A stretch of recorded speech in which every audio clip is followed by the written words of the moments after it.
आज हम बात करेंगे वसुंधरा के 7 नवंबर के एपिसोड की, जो आज का सबसे धमाकेदार और भावनात्मक एपिसोड साबित हुआ। इस एपिसोड में वह सब देखने को मिला जिसका इंतजार दर्शक कई दिनों से कर रहे थे। चंद्रिका का गुस्सा, करणवीर सिंह की चालें, पुलिस स्टेशन का सस्पेंस और वसुंधरा की सच्चाई जो अब धीरे धीरे सामने आ रही है। कहानी की शुरुआत होती है पुलिस स्टेशन के बाहर के दृश्य से, जहां मीडिया, रिपोर्टर्स और भीड़ जमा है। सभी के बीच तनावपूर्ण माहौल है। कैमरे बार बार चंद्रिका के चेहरे पर झूम कर रहे हैं, जो गुस्से से भरी हुई है, लेकिन उसके चेहरे पर आत्मविश्वास भी झलक रहा है। वेलकम टू अहसान इन्फो में आज हम इसी पूरी कहानी का विश्लेषण करेंगे, जहां न्याय, बदला और सच्चाई के 3 धागे आपस में गुथे हुए हैं। एपिसोड की शुरुआत में दिखाया गया कि करणवीर सिंह को आखिरकार पुलिस ने गिरफ्तार कर लिया है। यह वही करणवीर है जिसने अपने राजनीतिक और सामाजिक प्रभाव से अब तक खुद को कानून से ऊपर समझ रखा था। लेकिन चंद्रिका के साहस और वसुंधरा के साक्ष्यों ने मिलकर उसे कानून के जाल में फंसा दिया। जब पुलिस उसे हथकड़ियों में लेकर आती है, तब उसका रवैया अभी भी अहंकार से भरा हुआ है। वह बार बार चंद्रिका को देखकर हंसता है और कहता है, तुम जैसी औरतें बस शोर करती हैं, कुछ कर नहीं सकती। लेकिन अगले ही पल जो होता है वह पूरे एपिसोड का टर्निंग पॉइंट बन जाता है। चंद्रिका बिना कुछ सोचे करणवीर सिंह के गाल पर जोरदार थप्पड़ मारती है और पूरा पुलिस स्टेशन सन्न रह जाता है। यह थप्पड़ सिर्फ एक इंसान को नहीं, बल्कि पूरे सिस्टम को एक झटका देता है। पुलिस अधिकारी भी उस पल चुप रह जाते हैं और मीडिया के कैमरे उस दृश्य को कैद कर लेते हैं। यह पल चंद्रिका की ताकत, औरत की आवाज और सच्चाई की जीत का प्रतीक बन जाता है।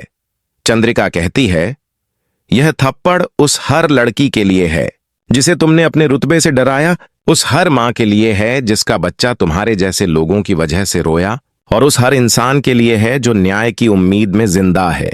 इस संवाद के बाद पूरा माहौल बदल जाता है। वसुंधरा जो उस वक्त वहां मौजूद होती है, उसकी आंखों में आंसू आ जाते हैं, लेकिन साथ ही गर्व भी झलकता है।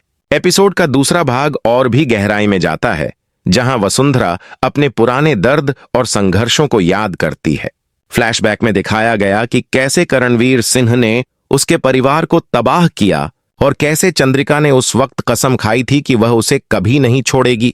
यही कसम आज साकार हो रही है। वसुंधरा चंद्रिका को देखती है और कहती है, तूने आज साबित कर दिया कि औरत कमजोर नहीं होती, बस सही वक्त का इंतजार करती है। इस पूरे घटनाक्रम के बीच मीडिया रिपोर्ट्स फैलती हैं। लोग सोशल मीडिया पर आज जस्टिस फॉर वसुधा ट्रेंड शुरू करते हैं। हर कोई चंद्रिका की तारीफ कर रहा है, जबकि करणवीर सिंह का राजनीतिक करियर अब खत्म होने की कगार पर है। पुलिस कमिश्नर उसकी जमानत अर्जी को खारिज कर देते हैं और कहते हैं, अब कानून अपना काम करेगा, चाहे सामने कोई भी हो। जैसे जैसे कहानी आगे बढ़ती है, दर्शकों को पता चलता है कि करणवीर के खिलाफ अभी और भी सबूत बाकी हैं। चंद्रिका और वसुंधरा एक टीम की तरह उसके पुराने अपराधों की फाइलें खोलने लगती हैं। हर फाइल में एक नई कहानी, एक नया दर्द और एक नया सच छिपा होता है। एपिसोड में कई भावनात्मक दृश्य हैं, कभी वसुंधरा की यादें, कभी चंद्रिका की आंखों में आंसू, तो कभी करणवीर की बेबसी। एपिसोड का चरमोत्कर्ष तब आता है जब चंद्रिका मीडिया के सामने बयान देती है, मैंने उसे थप्पड़ मारा क्योंकि मैं उसके अपराधों से तंग आ चुकी थी। यह कोई बदले का नहीं, बल्कि न्याय का पहला कदम है। उसकी यह बात लोगों के दिलों में उतर जाती है। इस बीच वसुंधरा की मां घर पर टीवी पर यह सब देख रही होती हैं और भावुक हो जाती हैं। वह कहती हैं, आज मेरी बेटी नहीं, हर औरत बोल रही है। उस एक संवाद ने एपिसोड को एक भावनात्मक ऊंचाई पर पहुंचा दिया। आखिर में एपिसोड का आखिरी सीन फिर से पुलिस स्टेशन पर लौटता है, जहां करणवीर सिंह के चेहरे पर पहली बार डर दिखाई देता है। वह महसूस करता है कि अब उसका झूठ का साम्राज्य ढहने वाला है।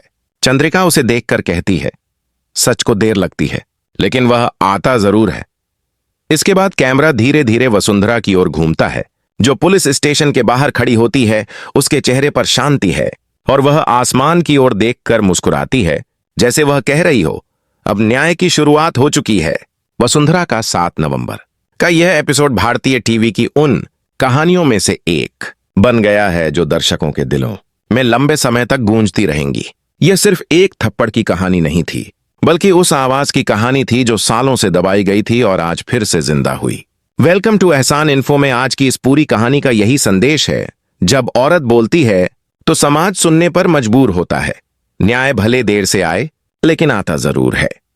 यही थी आज की पूरी कहानी वसुंधरा के 7 नवंबर वाले एपिसोड की, जहां चंद्रिका का थप्पड़ बना सच्चाई की गूंज और इंसाफ की शुरुआत।